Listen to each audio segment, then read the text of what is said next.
Part 4, Time and Eternity. Poem 1. One dignity delays for all, one red afternoon. None can avoid this purple, none evade this crown. Coach it ensures, and footmen, chamber and state and throng. Bells also in the village, as we ride grand along. What dignified attendance, what service when we pause. How loyally at parting, their 100 hats they raise. How pomp surpassing ermine, when simple you and I present our meek escutcheon, and claim the rank to die. Poem 2, Too Late. Delayed till she had ceased to know, delayed till in its vest of snow her loving bosom lay. An hour behind the fleeting breath, later by just an hour than death. Oh, lagging yesterday. Could she have guessed that it would be, could but a crier of the glee have climbed the distant hill, had not the bliss so slow a pace, who knows but this surrendered face were undefeated still. Oh, if there may departing be any forgot by victory in her imperial round, show them this meek apparelled thing that could not stop to be a king, doubtful if it be crowned. Poem 3, Astra Castra. Departed to the judgment, a mighty afternoon, great clouds like ushers leaning, creation looking on. The flesh surrendered, cancelled, the bodiless began. Two worlds like audiences disperse and leave the soul alone. Poem 4. Safe in their alabaster chambers, untouched by morning and untouched by noon, sleep the meek members of the resurrection, rafter of satin and roof of stone. Light laughs the breeze in her castle of sunshine, babbles the bee in a stolid ear, pipe the sweet birds in ignorant cadence. Ah, what sagacity perished here. Grand go the years in the crescent above them, worlds scoop their arcs and firmaments row. Diadems drop and doges surrender, soundless as dots on a disk of snow. Poem 5. On this long storm the rainbow rose, on the slate mourned the sun. The clouds like listless elephants, horizons straggled down. The birds rose smiling in their nests, the gales indeed were done. Alas, how heedless were the eyes on whom the summer shone. The quiet nonchalance of death no daybreak can bestir, the slow archangel's syllables must awaken her. Poem 6, From the Chrysalis. My cocoon tightens, colors tease, I'm feeling for the air. A dim capacity for wings degrades the dress I wear. The power of the butterfly must be the aptitude to fly. Meadows of majesty concedes and easy sweeps of sky. So I must baffle at the hint and cipher at the sign, and make much blunder if at last I take the clue divine. Poem 7, Setting Sail. Exultation is the going of an inland soul to sea, past the houses, past the headlands, into deep eternity. Bred as we among the mountains, can the sailor understand the divine intoxication of the first league out from land. Poem 8. Look back on time with kindly eyes, he doubtless did his best. How softly sinks his trembling sun in human nature's west. Poem 9. A train went through a burial gate, a bird broke forth and sang, and trilled and quivered and shook his throat, till all the churchyard rang. Then adjusted his little notes, and bowed and sang again. Doubtless he thought it meet of him to say goodbye to men. Poem 10. I died for beauty, but was scarce adjusted in the tomb, when one who died for truth was lain in an adjoining room. He questioned softly why I failed. For beauty, I replied, and I for truth, the two are one, we brethren are, he said. And so as kinsmen met at night, we talked between the rooms, until the moss had reached our lips and covered up our names. Poem 11, Troubled about many things. How many times these low feet staggered, only the soldiered mouth can tell. Try, can you stir the awful rivet? Try, can you lift the hasp of steel? Stroke the cool forehead hot so often, lift, if you can, the listless hair. Handle the adamantine fingers, never a thimble more shall wear. Buzz the dull flies on the chamber window, brave shines the sun through the freckled pane. Fearless the cobweb swings from the ceiling, indolent housewife in Daisy's lane. Poem 12, Real. I like a look of agony, because I know it's true. Men do not sham convulsion, nor simulate a throe. The eyes glaze once, and that is death, impossible to feign. That beads upon the forehead, by homely anguish strung. Poem 13, The Funeral. That short potential stir, that each can make but once, that bustle so illustrious, 'tis almost consequence, is the eclat of death, O thou unknown renown, that not a beggar would accept, had he the power to spurn. Poem 14. I went to thank her, but she slept, her bed a funneled stone, with nosegays at the head and foot, that travelers had thrown. Who went to thank her, but she slept, 'twas short to cross the sea, to look upon her like alive, but turning back 'twas slow.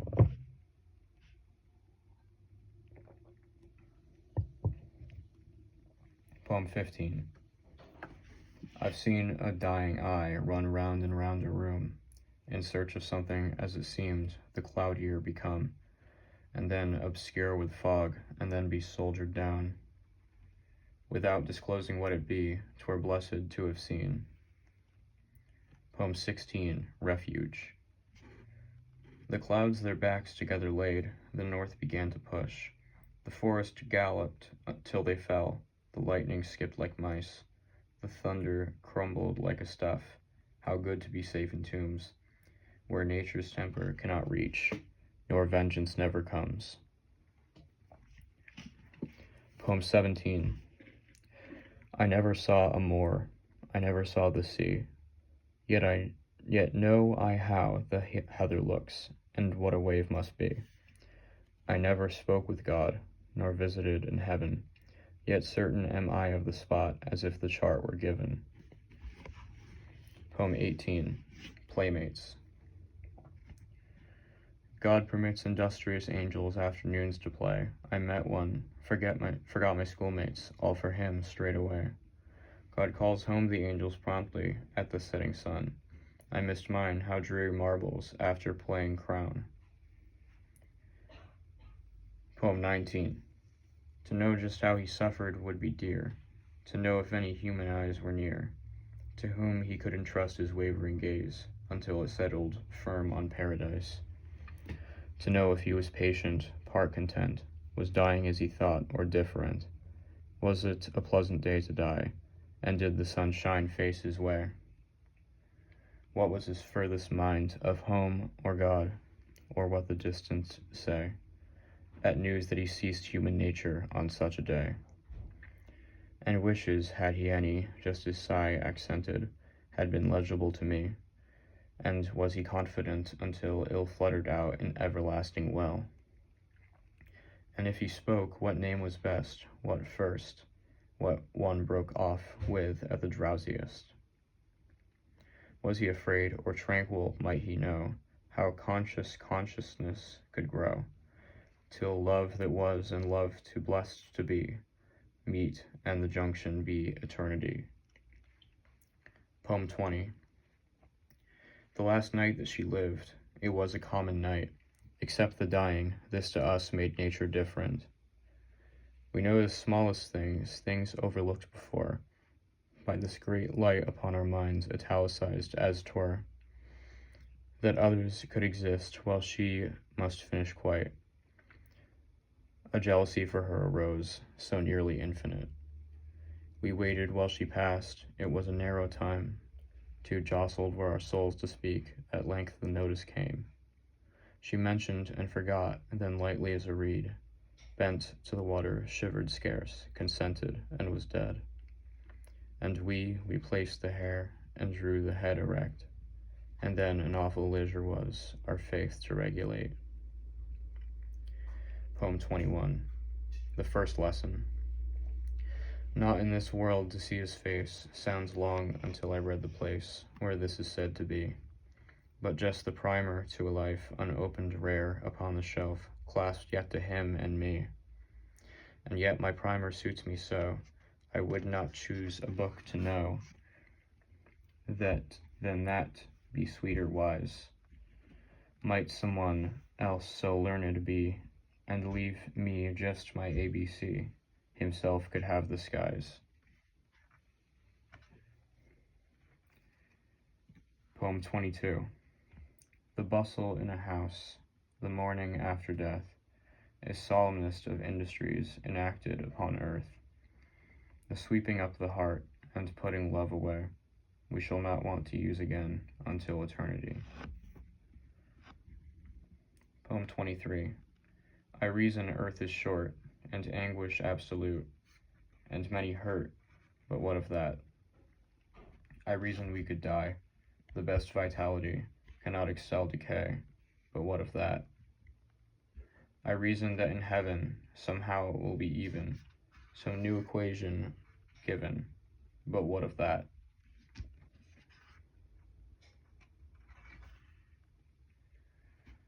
Poem 24.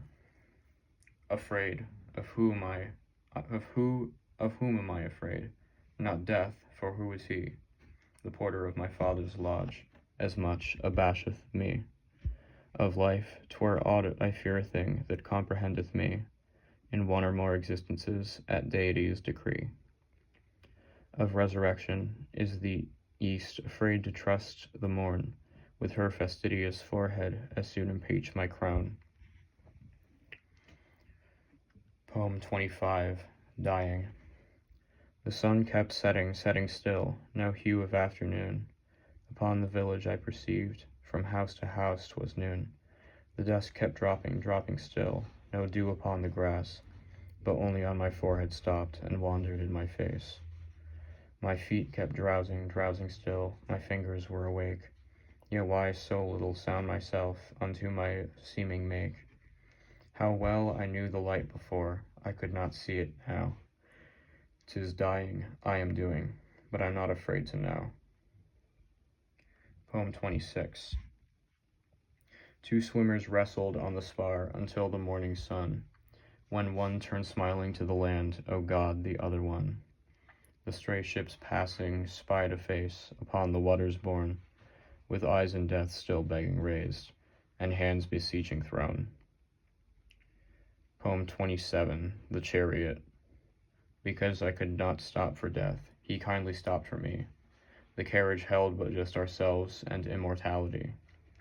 We drove slowly, he knew no haste, and I had put away my labor and my leisure too, for his civility. We passed the school where children played, their lessons scarcely done. We passed the fields of gazing grain, we passed the setting sun. We paused before a house that seemed a swelling of the ground. The roof was scarcely visible, the cornice but a mound. Since then, 'tis centuries, but each feels shorter than the day. I first surmised the horses' heads were toward eternity. Poem 28. She went as quiet as the dew from a familiar flower. Not like the dew did she return at the accustomed hour. She dropped as softly as a star from out my summer's eve, less skillful than Leverrier, it's sore to believe. Poem 29. Resurgam. At last to be identified, at last the lamps upon thy side, the rest of life to see. Past midnight, past the morning star, past sunrise, ah, what leagues there are between our feet and day. Poem 30. Except to heaven she is not, except for angels lone, except to some wide wandering bee of flowers superfluous blown, except for winds provincial, except by butterflies, unnoticed as a single dew that on the acre lies. The smallest housewife in the grass, yet take her from the lawn, and somebody has lost the face that made existence home.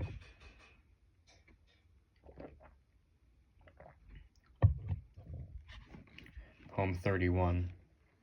Death is a dialogue between the spirit and the dust. Dissolve, says death, the spirit, sir, I have another trust. Death doubts it, argues from the ground, the spirit turns away, just laying off for evidence an overcoat of clay. Poem 32. It was too late for man, but early yet for God. Creation impotent to help, but prayer remained our side. How excellent the heaven when earth cannot be had. How hospitable then the face of our old neighbor God. Poem 33. Along the Potomac. When I was small, a woman died. Today her only boy went up from the Potomac, his face all victory. To look at her, how slowly the seasons must have turned, till bullets clipped an angle and he quickly passed round. If pride shall be in paradise, I never can decide. Of their imperial conduct no person testified. But proud in apparition, that woman and her boy pass back and forth before my brain, as ever in the sky. Poem 34. The daisy follows soft the sun, and when his golden walk is done, sits shyly at his feet. He, waking, finds the flower near. Wherefore, marauder, art thou here? Because, sir, love is sweet. We are the flower, thou the sun. Forgive us, as if as days decline, we nearer steal to thee. Enamored of the parting west, the peace, the flight, the amethyst, night's possibility. Poem 35. Emancipation. No rack can torture me, my soul's at liberty. Behind this mortal bone there knits a bolder one. You cannot prick with saw, nor rend with scimitar. Two bodies therefore be, bind one, and one will flee. The eagle of his nest no easier divest, and gain the sky than mayest thou. Except thyself may be thine enemy. Captivity is consciousness, so is liberty. Poem 36. Lost. I lost a world the other day. Has anybody found? You'll know it by the row of stars around its forehead bound. A rich man might not notice it, yet to my frugal eye, of more esteem than ducats, oh, find it, sir, for me. Poem 37. If I shouldn't be alive when the robins came, give the one in red cravat a memorial crumb. If I couldn't thank you, being just asleep, you will know I'm trying with my granite lip. Poem 38. Sleep is supposed to be, by souls of sanity, the shutting of the eye. Sleep is the station grand, down which, on either hand, the hosts of witness stand. Morn is supposed to be, by people of degree, the breaking of the day. Morning has not occurred, that shall aurora be, east of eternity. One with the banner gay, one in the red array, that is the break of day. Poem 39. I shall know why, when time is over, and I have ceased to wonder why. Christ will explain each separate anguish in the fair schoolroom of the sky. You will tell me what Peter promised, and I, for wonder at his woe, I shall forget the drop of anguish that scalds me now, Final poem of the first series. Poem 40. I never lost as much but twice, and that was in the sod. Twice have I stood a beggar before the door of God. Angels twice descending reimbursed my store. Burglar, banker, father, I am poor once more.